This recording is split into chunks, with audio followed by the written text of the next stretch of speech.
eu não preciso fazer. Se tem quem faça por mim, eu não preciso fazer. Então, eu precisava fazer essa ruptura, né, desse cordão umbilical entre a família e a criança, onde, ok, a criança tem as suas limitações, mas ela não é, incapaz, né? Ela é capaz de fazer tudo da forma dela, mas ela é capaz. Então, eu tive que começar a entender as famílias, as relações familiares, para poder, inclusive, auxiliar essa criança. E a psicomotricidade, como eu não sei se eu cheguei a falar aqui, mas ela não abrange só crianças, ela abrange crianças, adolescentes, adultos, inclusive, que passam por cirurgias e às vezes tem que fazer uma reabilitação, enfim. E aí, depois eu não parei mais de buscar a terapia familiar. E aí, quando eu conheci essas diversas terapias, desde Theta Healing, hipnoterapia, constelação familiar, medicina germânica, né, a acupuntura, você vai conhecendo as diversas terapias que trabalham com questões energéticas, igual a constelação familiar trabalha com campo morfogenético, que são os padrões de comportamento das famílias. Então, o que é a constelação? Quando o meu pai e minha mãe têm um prisma e eles sempre agiram por esse comportamento, eles me passam o prisma deles, né, a visão como eles enxergam o mundo e o comportamento típico deles. E eu, como filha, crescendo e virando mãe, eu vou reproduzir esse mesmo padrão de comportamento para os meus filhos. Então, o que eu busco fazer é essa quebra de paradigmas. E até uma música do Belchior que fala como nossos pais, né? A gente vai mudando o comportamento, mas à medida que a gente vai amadurecendo, a gente vai se tornando como os nossos pais, que me parece ser uma coisa até genética. Tá tão interiorizado esse comportamento na nossa mente. Sim, que você acaba inconsciente. replicando aquilo sem o menor controle. Você simplesmente Exatamente. deixa acontecer. É um ato inconsciente, né? A gente tem o fator consciente, subconsciente e inconsciente. Então, qual que é a função das terapias num contexto geral? Eu estou generalizando, claro. Mas é buscar do inconsciente e trazer para o consciente para você conseguir ressignificar. Então, se eu tenho esse padrão de comportamento, se eu tenho sempre as mesmas emoções diante dos mesmos contextos, o que precisa mudar? É o contexto, é a mudança, ou o fator externo, ou como eu enxergo essa circunstância, né? Então, eu sempre tenho que repensar, porque é como você disse, é um padrão que traz dos nossos pais, e a gente vai simplesmente passando, e Montessori já fala que pra gente aprender a educar, a gente tem que se permitir reaprender a ser educado. Então, se a gente quer tirar, no livro da criança de Montessori fala, né? Se a gente quer tirar o cisco dos olhos da criança, a gente precisa tirar a trave dos olhos dos adultos. E aí, se você for buscar, assim, em termos de autoajuda, porque autoajuda já entrou em formato de bullying, né? Todo mundo olha autoajuda e fala, isso é autoajuda, eu não preciso disso.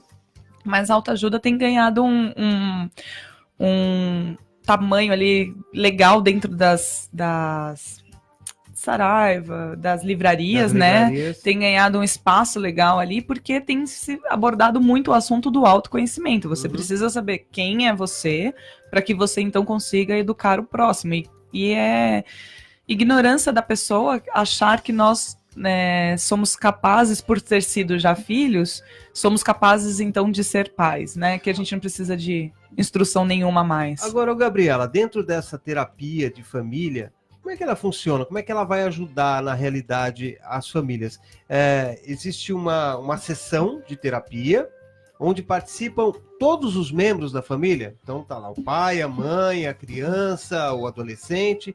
Eles participam em conjunto e vão tirando as soluções para os problemas ali? Mais ou menos. A gente tem alguns modelos, né? Então, por exemplo, quando eu quero trabalhar um conjunto de comportamentos familiares, por exemplo, desde a criança, porque normalmente os pais, isso é o mais legal, né? Normalmente os pais trazem para nós, terapeutas, psicomotricistas, né, a questão do filho. Eu preciso resolver uma questão do meu filho. E aí, quando a gente vai buscando, a gente vai vendo que não é só do filho, óbvio, né? Porque existe um sistema, existe uma rotina dentro da casa que precisa ser remodulada. Então, normalmente, o que eu faço? Eu trabalho a primeira sessão com a família toda, mas isso é em casos... tem casos específicos que eu trabalho só os pais, por exemplo, né? Mas no contexto geral, eu trabalho a família, se for atendimento presencial, porque se for atendimento online, eu trabalho somente os pais, para que os pais ressignifiquem a si próprios, né, e consigam ajudar seus filhos. Mas no presencial eu trabalho a família e depois eu desmembro. Então eu vou trabalhar mais 3 sessões com a criança, uma com os pais, mais um pouco com a criança, depois volto com os pais e fecho com a família de novo. Uhum. Então eu posso trabalhar sim, uma primeira sessão com todos juntos, onde todo mundo entende a causa do que a gente vai resolver, do que a gente vai trabalhar, mas depois eu vou trabalhando individualmente, a criança e os pais. Claro. Houve uma época, e é da minha época, certamente é de muitos ouvintes nossos, em que o pai e a mãe optavam por uma forma de educar os filhos, dando uma pequena palmadinha, dando uma bronca bem severa. E a gente percebe que isso já não acontece muito hoje. É até politicamente incorreto você bater no filho ou na filha, ou dar broncas muito enérgicas, muito incisivas, para que aquilo não mexa com a personalidade, não acabe deixando a pessoa introspectiva. Como é que funciona isso? É verdade isso? Os pais têm buscado ser mais maleáveis, mais flexíveis? Sim, eu acredito que hoje, com a questão das instruções, das informações estarem muito nas mídias, a gente tem conseguido mais recursos para poder disciplinar sem ser agressivo, né? E aí, claro que a questão dos pais terem um comportamento agressivo também vem de um padrão de comportamento. Então eu aprendi que é assim que a gente tem que fazer, né? Eu tenho que dar aquela palmadinha, eu tenho que mostrar respeito, eu tenho que ser autoridade na minha casa. E autoridade é diferente de autoritarismo, né? E Cortella vai falar muito disso, da questão de ser autoridade, mas não ser autoritário, onde você não precisa bater, mas você precisa mostrar um pulso firme, né? Então, a sua postura física, a forma como você fala, o jeito que você olha, a posição da sua mão, né, o contexto de como você toca no seu filho, ela tem que ser firme, mas aí tem uma questão também eu preciso, até onde eu tenho que ser pai, autoridade, até onde eu posso ser amigo do meu filho, porque tem muitos pais que confundem as amizades e vão indo, eu sou amigo, eu sou amigo, eu sou amigo, eu sou amigo, e aí ele perde a referência de pai. Antes de mais nada, a gente tem uma hierarquia, né, onde o amigo é aquele que ele tem como vizinho, como colega de escola, o comportamento é totalmente diferente, não dá Exatamente. Tornar-se a mesma coisa, né? Exatamente. Então a gente tem que ter um equilíbrio. Até onde eu posso ser amigo e até onde eu tenho que ser pai, né? E assim, você nunca vai sair do seu papel de pai. Você sempre vai ser autoridade. O que você faz é abrir um caminho para que ele confie em você e queira se abrir como você. E aí o que eu mais trabalho com os pais é a questão da resposta física, da fisionomia, né? Porque normalmente a criança, quando vai falar alguma coisa para os seus pais, automaticamente os pais já me dão um semblante, né? De reprovação, eles já olham meio torto, aí a criança já fica receosa de terminar de contar e para de contar. E ela para de contar porque ela já sabe que o pai dela vai brigar, que aquele semblante não é legal. E que filho que não quer atender às expectativas do seu pai, né? Que filho que não quer ser amado, que não quer que seu pai tenha orgulho de você. Se eu for perguntar isso para filho, não é filho criança, filho adulto, inclusive, né? Se eu for perguntar hoje para todos... Eu dou aula em faculdade. Se eu pergunto isso para os meus alunos que já são grandes, que já estão na faculdade, muitos vão me responder que em todos os momentos, assim, ou boa parte do tempo da vida deles, eles em algum momento quiseram atender às expectativas dos seus pais, né? Queriam que seus pais tivessem orgulho de você, queriam fazer com que seus pais amassem. Só que essa expectativa não está na cabeça dele, está na cabeça dos pais, está na cabeça da criança. Onde a criança, onde o adolescente ou até o adulto, a todo momento está tomando ações onde precisa da aprovação dos pais, né? Eu preciso da aprovação. O que você acha, mãe? O que você acha, pai? Você gosta? Eu gosto. Então eu acho que eu vou fazer. Por que a criança gosta de modalidades específicas às vezes, né? No sentido de, por exemplo... Modalidade esportiva. Modalidade esportiva. Então, por exemplo, meu filho tem hoje 7 anos e o pai dele gosta de jogar futebol às quartas-feiras, né? Gosta e ele é goleiro. E aí meu filho fala, eu adoro futebol. Não é só porque o pai dele gosta, mas é porque o pai dele gostando e vendo que o filho também gosta, vai rolar cumplicidade ali, né? Então a gente vai criando, a criança vai se modelando de acordo com o que os pais gostam. Agora, vai se modelando, né, Gabriela? Mas não funciona um pouco assim também? Às vezes o pai exige, o pai e a mãe, né? Eu quero que o ouvinte entenda que eu não estou falando só sobre o pai, nem só os pais, né? Exigem uma coisa do filho que ele mesmo não faz. Por exemplo, exige organização na casa, exige pontualidade. Ó, uma coisa que você está falando, e é incrível que já volta a questão da Bia, né, da agressão, das palmadinhas. É uma coisa que você acabou de dizer. Como que eu exijo de uma criança uma coisa que eu não faço? Por exemplo, a gente ensina para os nossos filhos, a gente que eu digo porque eu também sou mãe, né? Então, os pais, num contexto geral, ensinam que a agressão não é legal, que a agressão tem que ser evitada, né? Que a gente não pode ficar batendo e brigando com os nossos amigos. Vamos pelo diálogo, irmãos, vamos pelo diálogo. Exatamente. Mas qual é a forma que a gente corrige os nossos filhos? Quando ele vai fazer alguma coisa que a gente não gosta, além do semblante e tudo mais, que eu já afasto o filho de mim, qual é a forma que eu corrijo? Não mexe aí. Não faça isso. Eu já disse que isso é assim, ponto, acabou. Quem manda aqui? Eu sou seu pai, você me obedeça. N-A-O tio. Não é não. Devolva isso. Então, isso todas as vezes que a gente tem essa postura, a gente está sendo incongruente, né? Porque se a gente fala que não pode brigar, qual é a forma que a gente corrige? Brigando.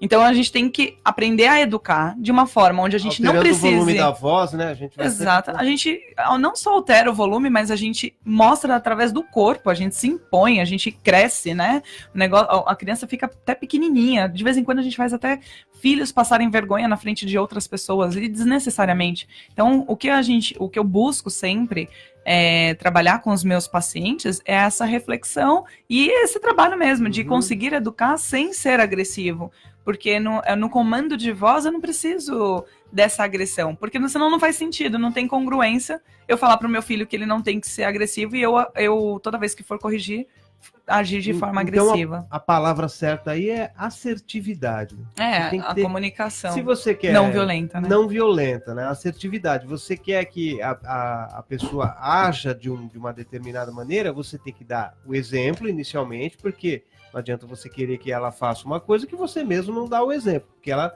certamente vai te ter como espelho, vai se espelhar nas suas ações.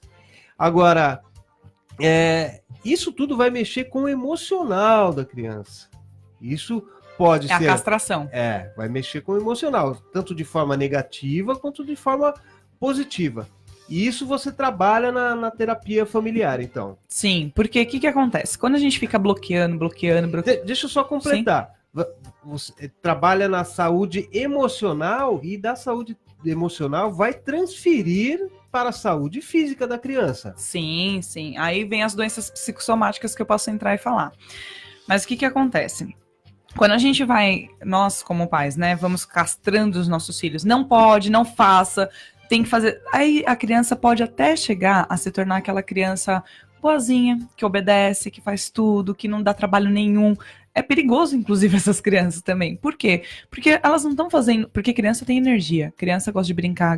Criança gosta de aprontar. Se ela tá com a criatividade em alta, ela vai criar coisas, né? E se ela é aquela criança pacata, que só faz o que mandam, que ela é obediente, que só obedece, o que eu tô fazendo com ela? Eu tô tendo uma castração. Eu tô bloqueando a criatividade dela. E ela tá fazendo isso porque ela quer atender as minhas expectativas como criança. Ela quer que eu continue a amando, continue sentindo orgulho dela. E quanto mais eu faço isso, mais eu reforço o comportamento pacato dela. Então eu vou castrando a criança, impossibilitando dela criar, impossibilitando dela ser quem ela é. E aí quando ela chega na adolescência, ela dá aquele boom, né? Onde ela explode, ela começa a ter todos os comportamentos que ela não tinha antes, porque existe uma questão hormonal e fisiológica também que permite com que ela faça mais, né? Tenha uma ação mais exagerada. Mas aí, chega a fase adulta, no mercado de trabalho hoje, o que a gente mais quer, Murilo Gun já falou que nos estudos que ele estava tendo, lá da pesquisa do estudo dele, que 70% das profissões vão ser robotizadas até 2020, né? E aí, o que o mercado exige? A criatividade. E aí, se o mercado exige a criatividade e a gente está castrando a criança, a gente está fazendo ao contrário do que o mercado está pedindo. Porque a criança é castrada no início, na adolescência ela tem uma fase de rebeldia, típico adolescente, e aí na fase adulta eu tenho que estimular ela a ter criatividade de novo. Então, eu tenho que reaprender a como criar, né? Mas ouviu tanto não lá atrás. Mas ouviu tanto não, é o famoso pau mandado, né? Uhum. Que só obedece e não consegue criar, não consegue colocar para fora soluções. E a criatividade não é só para pessoas que vão trabalhar com marketing, né, jornalismo ou coisas do gênero. A criatividade é criar soluções para os problemas do dia a dia, tanto na nossa profissão de matemático, né, contabilidade, empreendedor, sei lá, como também nas situações da rotina do dia a dia com os nossos filhos. Então, como que eu vou educar o meu filho sem ser agressivo? Eu tenho que usar a minha criatividade, né? E aí, o que tem as doenças psicossomáticas? É que quando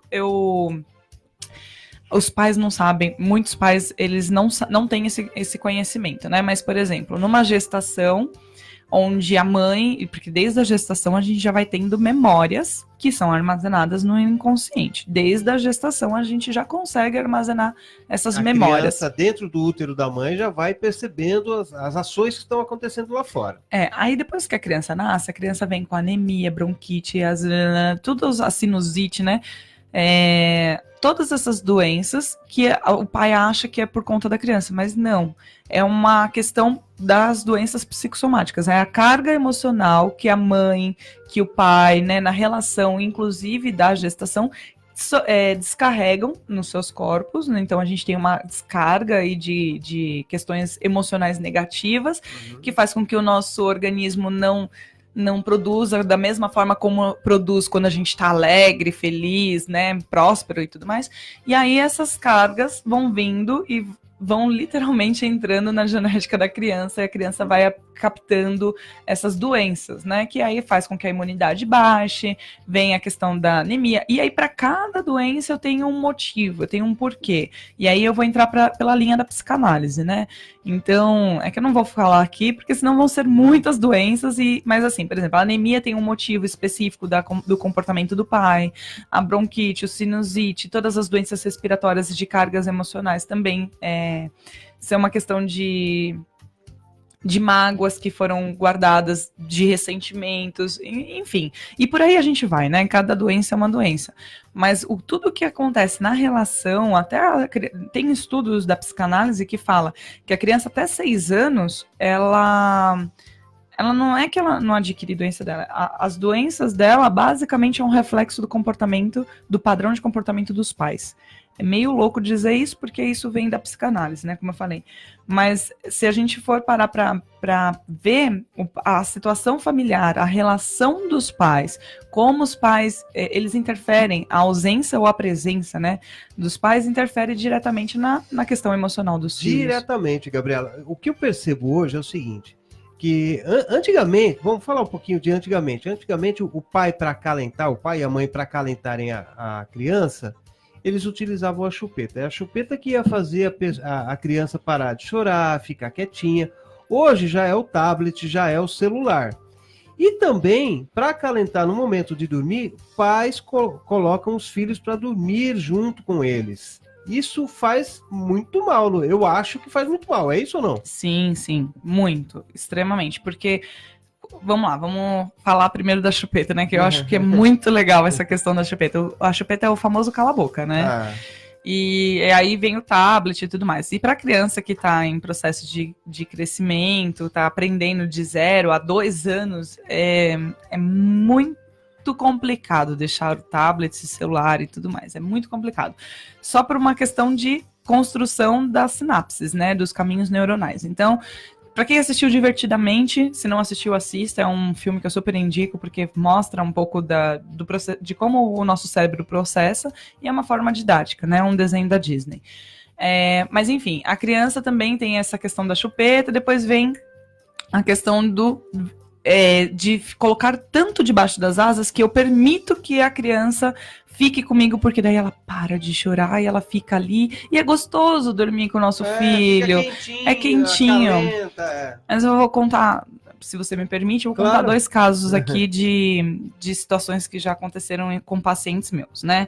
Eu tenho uma mãe que ela tem um filho de 11 anos e uma menina mais nova de 8. Desde quando a filha nasceu, ela começou a dormir com a menina e o pai com o menino. Então, há 8 anos eles não dormiam juntos na mesma cama. Poxa E vida. acontece. Aham.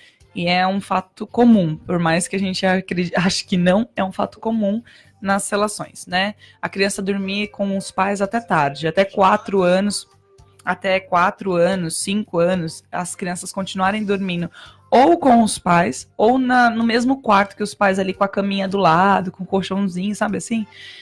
O que a gente está mostrando para a criança ali? A gente está mostrando que não tem essa diferenciação entre eu sou o pai e você é o filho, né?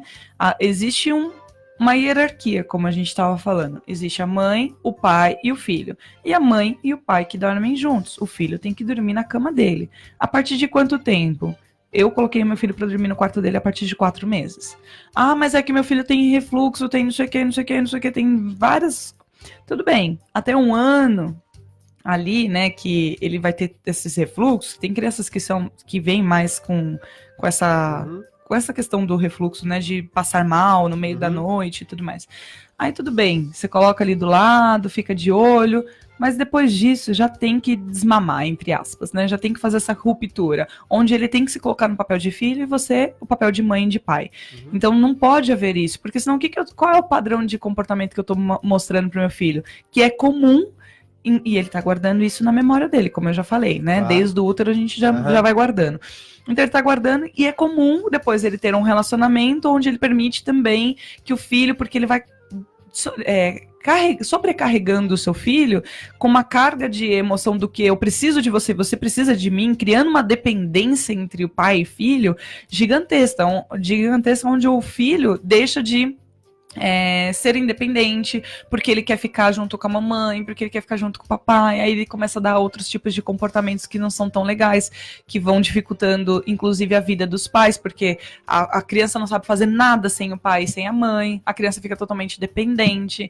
Então, assim, tem muitas coisas que vão acarretando ali só do fato da criança dormir com seus pais e não haver essa ruptura, não haver essa quebra na hierarquia, né? Onde mostra mãe, pai e você é o filho, você tem o seu quarto, você tem a sua cama. E no caso que eu tava contando, né? Ela dormiu 8 anos com a filha e o pai também com o filho. E a gente começou. E aí ela me procurou por conta do filho mais velho de 11 anos. Porque além de tudo, olha que engraçado, né? Nessa sessão que eu tô fazendo com essa mãe. Além de tudo, a criança mais velha falou que a mãe só tem olhos para a menina. Porque a menina dorme com a mãe e o pai dorme com o menino. E o filho quer a atenção da mãe também, Claro, né? Então, ele começou com 11 anos, na fase típica de pré-adolescência. Ele começou a demonstrar comportamentos dos quais ela não estava conseguindo lidar. E a família começou a sofrer com isso. Bom, começamos a trabalhar essa questão de ser autoridade, delas voltar a ser mãe, né? Porque ela estava meio que... O filho fazia e ela permitia que o filho fizesse o que ele quisesse, justamente para não haver mais brigas. Então ela acabava cedendo. Então ela perdeu o controle, porque... Se eu faço uma birra, dou um grito e eu já consigo o que eu quero, bom, eu vou continuar gritando, eu vou continuar fazendo as minhas rebeldias, porque eu já sei que assim eu vou conseguir o que eu preciso. E aí eu comecei a posicionar ela, ajudei ela a se posicionar novamente, onde na primeira semana, em uma sessão, na verdade 2, né, porque foi de uma semana para outra, na segunda sessão ela já me veio com uma good news, né, ela veio assim, Gabi, eu tenho uma excelente notícia para você, o meu filho, por conta própria, ele tá dormindo agora com a irmã, ele que pediu para dormir com a irmã e agora eu voltei a dormir com meu marido. Eu falei, que ótimo. Uau, e agora? Tá legal dormir com seu marido? Ela falou, tá meio estranho. Há 8 anos dormindo com a filha, né? Vamos ter que se readaptar também, né? Tá meio estranho, mas é assim, né? E aí ela começa a se readaptar. Um outro caso... 11 horas, 30 minutos, eu vou pedir para a professora Gabriela para a gente continuar isso no próximo bloco. Eu vou falar para o Domingos para a gente ir para um breve intervalo e já voltamos com Unifiel 60 minutos.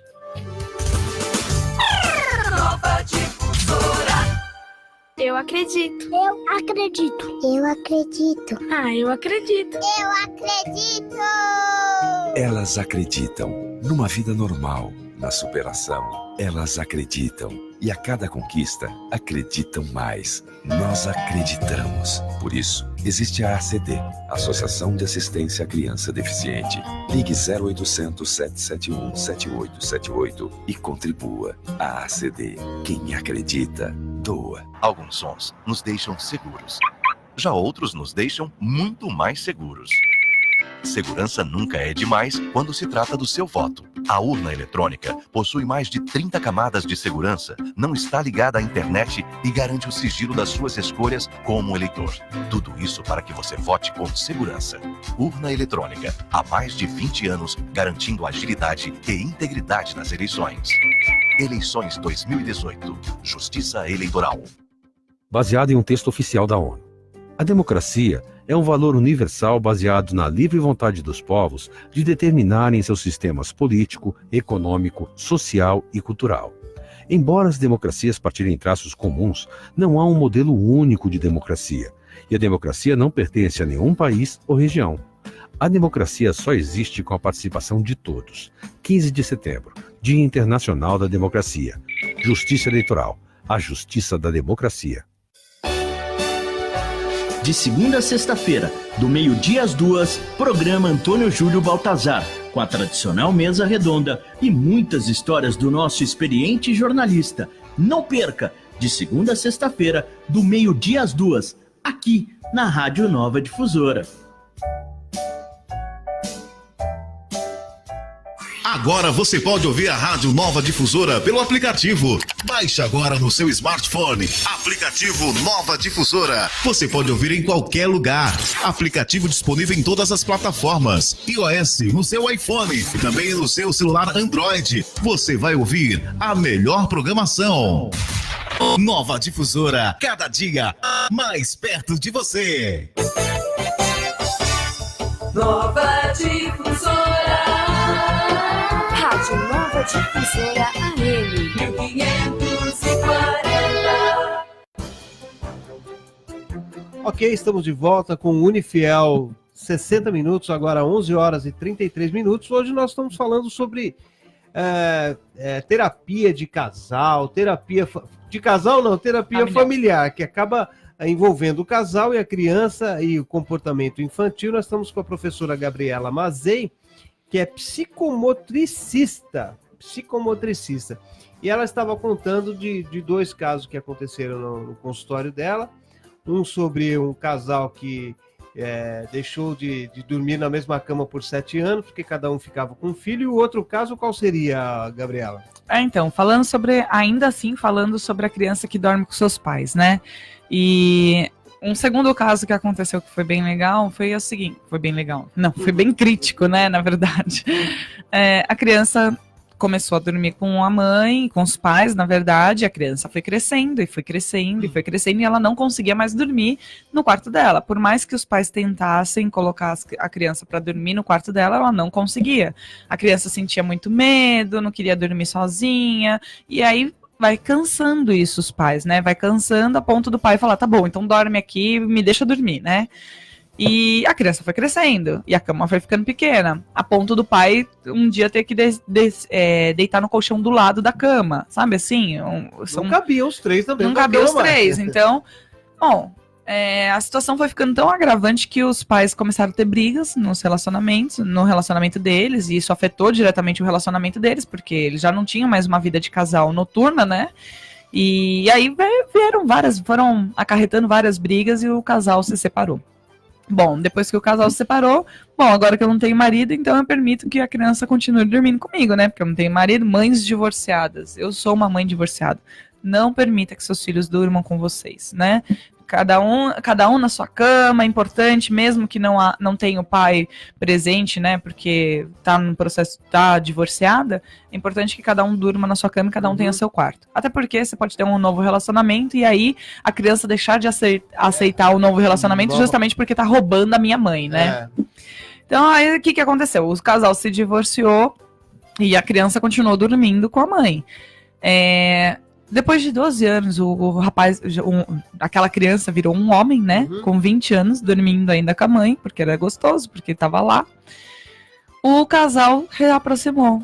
eles O pai o voltou pai com- queria voltar com a mãe, né? Então o casal estavam se reaproximando, estavam voltando e o filho não queria aceitar a reaproximação do pai com a mãe. Poxa vida. Justamente porque, como assim? Está roubando a minha mãe, né? E aí tá num processo no sentido de agora eu preciso falar pro meu filho que já tem 20 anos, que ele é um homem e que ele não tá mais debaixo da minha saia, que eu sou uma mulher e que eu posso ter um novo relacionamento. Então, para você entender a complexidade do nosso inconsciente, quando a gente vai trabalhando e fazendo a significação daqueles atos, Aham. daquele movimento no nosso inconsciente. E aí depois eu paro de aceitar meu pai, e não porque eu não amo meu pai, porque eu não quero meu pai presente, não, é porque ele tá roubando a minha mãe. Cargas emocionais são disparadas aí nos comportamentos, então comportamentos atípicos do que a criança estava tendo vão ser apresentados, né? Principalmente na fase da adolescência, que tem estudos que falam que a adolescência vai até 24 anos.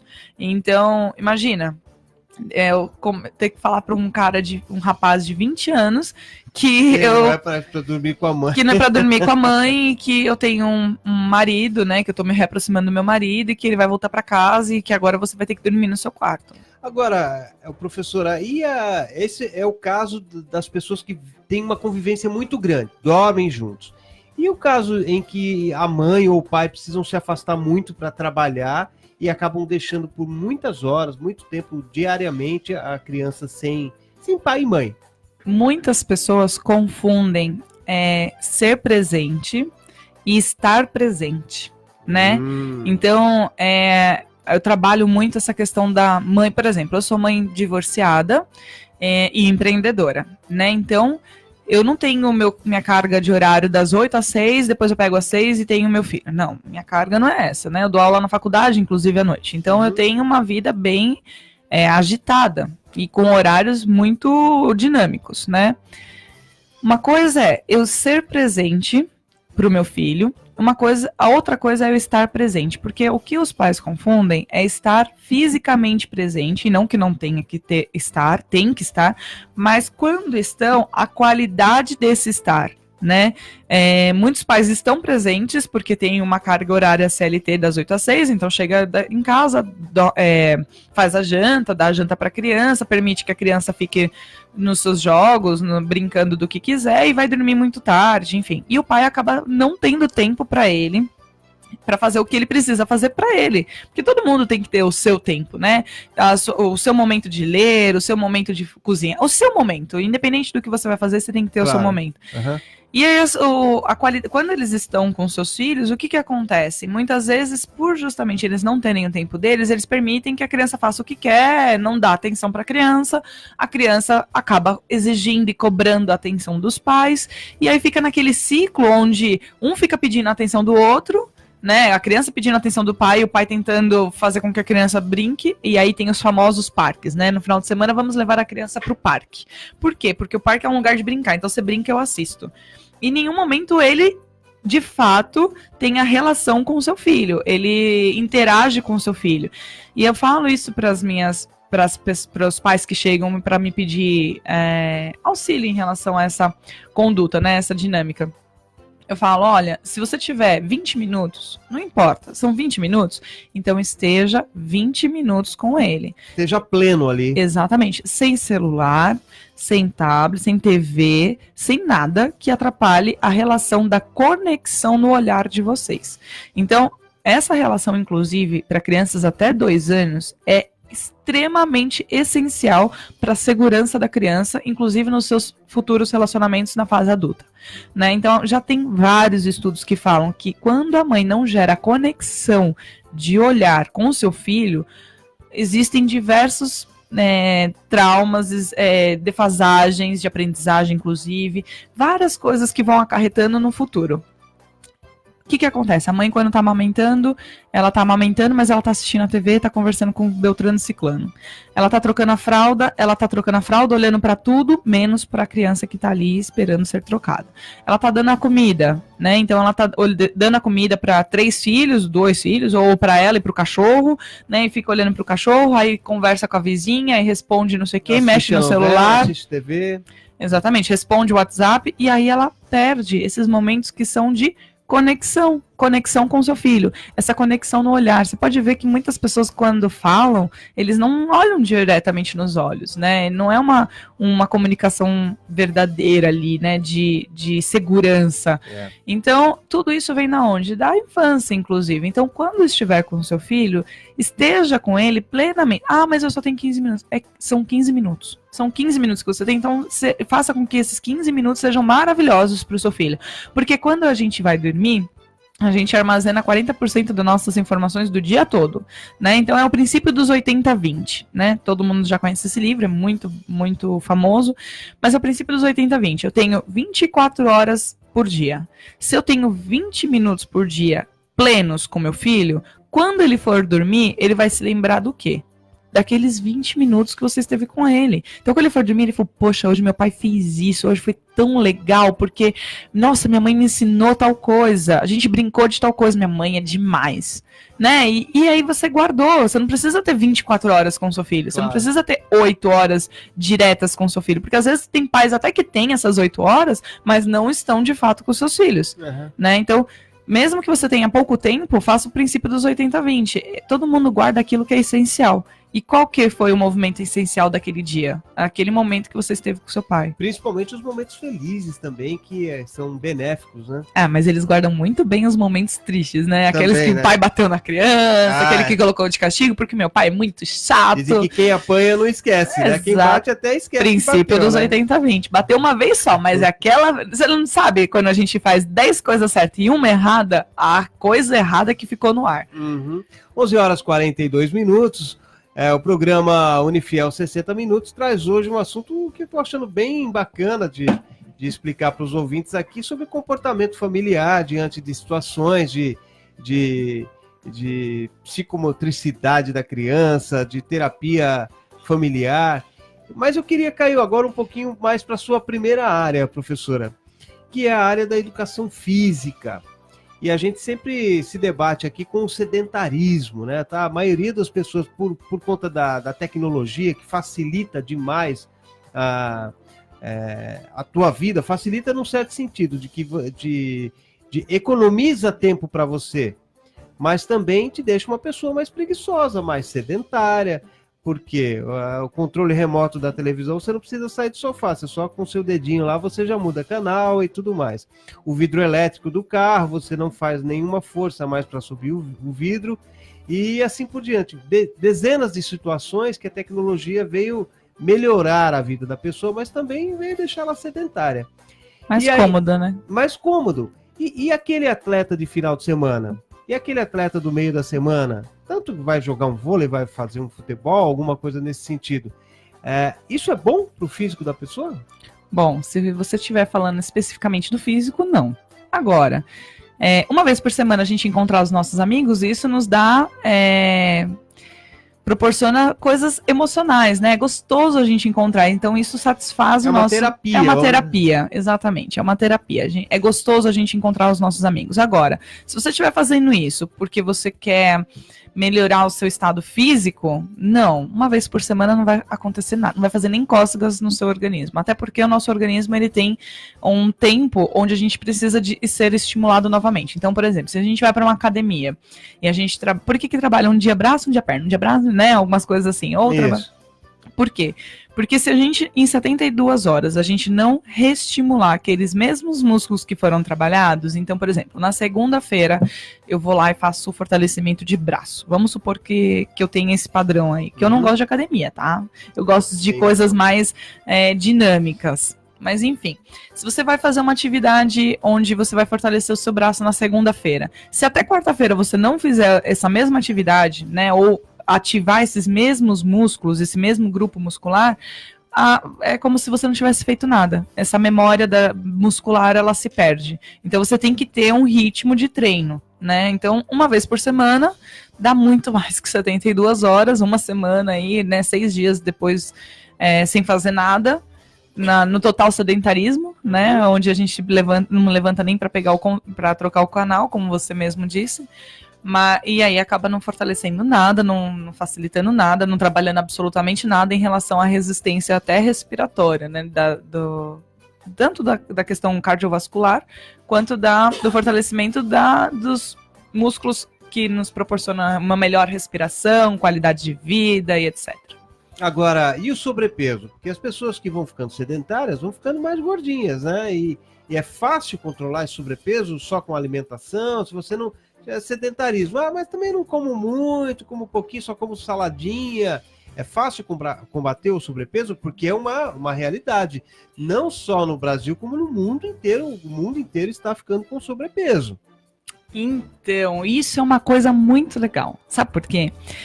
80% do nosso peso está na alimentação, né? Então, a gente já tem que nos reeducarmos em termos de alimentação. Até porque a gente tem muitas comidas industrializadas que dificultam o processo de digestão. 80%. Aí, esses outros 20% é da questão do sedentarismo. Então, se a gente quer emagrecer, a gente precisa se alimentar bem e praticar alguma atividade física, porque é uma questão de matemática, né? Você consome uma carga de alimentos por dia, seu corpo, para se manter ativo, para se manter vivo, ele gasta X, e se você não gastar mais do que ele gasta, do que você come, você vai engordar. Então você tem que gastar mais do que se come. Por isso que está, inclusive, na alimentação. Agora, tem uma questão que as pessoas não ignoram. Eu acredito hoje, como professora de educação física, dando aula e auxiliando personagens trainers, inclusive, o fator emocional, né? Por mais que muitas pesquisas já ligaram a questão emocional com a questão a questão emocional com a questão da alimentação, né? Onde eu acabo descarregando no alimento as minhas cargas emocionais negativas, né? Minha ansiedade, meu estresse, eu acabo descarregando na comida. Mas tem mais além disso, da questão da gordura em si. Tem pessoas que inconscientemente elas utilizam o fator ser gordinho para ter piedade do outro. E aí você acaba... É confortável ser gordinho. Porque quando eu sou gordinho, as pessoas têm piedade de mim. E eu gosto disso. Entendi. Entendeu? Eu gosto de que as pessoas me deem amor, me deem abraçar gordinho. Abraçar gordinho, não é gostoso? É gostoso. Então, eu gosto de receber esse abraço. Inconscientemente, eu não quero perder isso. E aí, eu vou ir para alimentação, eu vou ir para as atividades físicas e eu não vou emagrecer. Vai ser muito difícil emagrecer, vai ser muito árduo eu perder esse peso, né? Então, venho para um processo de relação de pais e filhos, num processo onde, inclusive na infância, não se foi trabalhada. Então, quando eu trabalho inclusive com atendimento de quem quer emagrecer, porque eu trabalho como coach, né? Então, a psicomotricidade é a atuação que eu faço com as crianças, a terapia familiar é o que eu faço nas relações, que eu acabo trabalhando em todas as áreas, mas eu também trabalho como coach. Então, quando a pessoa quer emagrecer, tem o fator cognitivo, afetivo e motor, psicomotricidade, hein? Onde eu tenho que fazer as atividades físicas, é uma ação, eu tenho que me reeducar, né? Uma intenção, eu tenho que pensar antes de fazer, não posso simplesmente sair comendo tudo que eu quero, mas também tem o que eu ganho sendo gordinho, né? Qual é a intenção que está por trás disso que o meu corpo não quer perder? Então eu tenho que trabalhar trazer do inconsciente para o consciente e trabalhar isso também, essa questão emocional. Nós voltamos à mente da pessoa, então sempre. Voltamos sempre ao cérebro funcionando, de que forma que ele vai captando as emoções, traduzindo essas emoções, então, se tem gente mais confortável naquela situação. Exato, então se tem gente que está procurando personal trainer para emagrecer, saiba que é extremamente importante um personal trainer para te ajudar na parte física e até dependendo do profissional, eles também têm a parte de coach, hoje os profissionais estão se atualizando, tá muito legal isso. Buscar, sim, uma nutricionista, mas buscar também um coach ou uma terapia, né, seja ela desde a terapia da psicologia ou qualquer outra terapia alternativa, né, que trabalhe as questões emocionais. Isso é de extrema importância se você quer emagrecer, por exemplo. Que tem o outro lado da moeda também. Tem esse que não quer deixar de ser gordinho e tem aquele que abomina o fato de ser gordinho e quer ser um rato de academia, como muitos falam aí, quer ficar se olhando no espelho o tempo todo e ficar com musculatura forte, ficar. A vida inteira dele se torna uma academia. Mas vamos lá, por que ele está fazendo isso? O que eu quero, o que eu tenho medo de perder se eu deixar de ser essa pessoa que eu me olho no espelho? O que eu tô perdendo? O que eu tô ganhando sendo essa pessoa que eu tô no espelho? Né? Então, essa pessoa que fica só na academia, que tem uma... já é viciado nessa questão do corpo, da alimentação, a não ser os profissionais do fisiculturismo, né? Certo. Que aí eu não... É uma profissão É uma mesmo. profissão, exatamente. Então, não é um vício, é uma profissão. Eles delegaram isso pra vida deles. Mas tem aquelas pessoas que não é fisiculturista, mas ficam focadas, né? Que eu preciso estar assim, eu não posso eu não posso engordar. Ai, porque gordinho, porque isso? Porque eles têm algum trauma ali, ou alguma coisa que eles não querem perder do que eles estão ganhando hoje. Porque toda intenção, toda ação tem uma intenção positiva. A gente só precisa descobrir qual é essa intenção. Porque até a pessoa que não quer emagrecer, ela tem uma intenção positiva. Claro, claro. Né? Então é trabalhar essa A pessoa questão da vaidade ali também. Então, por que eu quero mostrar que eu sou bom? Por que eu quero ser bonito? Por que eu preciso ter isso para conseguir as coisas, né? Por que eu tenho que ter um corpo maravilhoso para conseguir um relacionamento? Sei lá, tem pessoas que colocam isso também, né? Acreditam que se não tiver todo definidinho, todo bonitinho, não vai conseguir ter um relacionamento. Mas por quê? Qual é a outra parte do nosso cérebro que não permite que a gente seja independente, criativo, autoconfiante, mesmo sem ter esse corpo definido, talvez, né? Não sei. Quer dizer, tudo vai pra mente depois. Tudo vai. Você percebeu que tudo leva pra mente, né? Mas apesar de estar no físico, mas quem comanda o físico é a nossa mente. Então, que a gente esteja com a nossa mente sã, que a gente consiga tratar a nossa mente primeiramente para depois acertarmos o na verdade, restante. é trazer do inconsciente, né? Porque assim, a gente tá aqui no processo de evolução, a gente tá aqui para aprender e a todo momento a gente tá aprendendo. Então não temos como ser perfeitos, né? Ser humano, não existe ser humano perfeito. Mas se tem alguma coisa que tá te bloqueando no dia a dia de tomar decisões, de ser próspero na sua questão física, de saúde, financeira, de relacionamentos, né? Enfim, se tem alguma coisa que te bloqueia, é buscar isso no inconsciente para trazer para o consciente e ressignificar isso daí. 11h53, estamos chegando ao final de mais um programa Unifiel 60 Minutos. Eu quero agradecer imensamente a professora Gabriela Mazei, que é uma educadora física, mas também é uma terapeuta de família e uma psicomotricista que abrilhantou bastante o nosso programa hoje. Muito obrigado pela sua presença. Eu que agradeço, estou aqui à disposição. Volte mais vezes e traga novidades aí nessas suas terapias de família. São vários causos. Vários causos, exatamente. Vamos tratar de vários causos aqui no Unifiel 60 Minutos. Bem, nosso programa vai ficando por aqui hoje.